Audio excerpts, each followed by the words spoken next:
పరిస్థితికి వచ్చారు.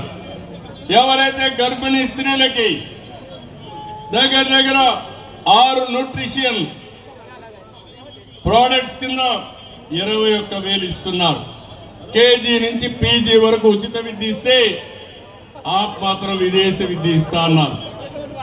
ఈరోజు ఆప్ ఇచ్చే మంచినీళ్ళు కానీ కరెంటు కానీ బీజేపీ కూడా ఉచితంగా ఇస్తామని చెప్పి చాలా స్పష్టంగా హామీ ఇచ్చారు. ఇవి కాకుండా గరీబ్ కళ్యాణ్ అన్న యోజన కింద 5 కేజీల రైస్ కూడా బీజేపీ ఉచితంగా ఇచ్చే పరిస్థితి వచ్చింది. నేను ఇక్కడ ఒకే విషయం చెప్తున్నాను. ఈరోజు ఢిల్లీ చూస్తే ప్రతి ఒక్కరూ విమర్శించే పరిస్థితికి వచ్చారు.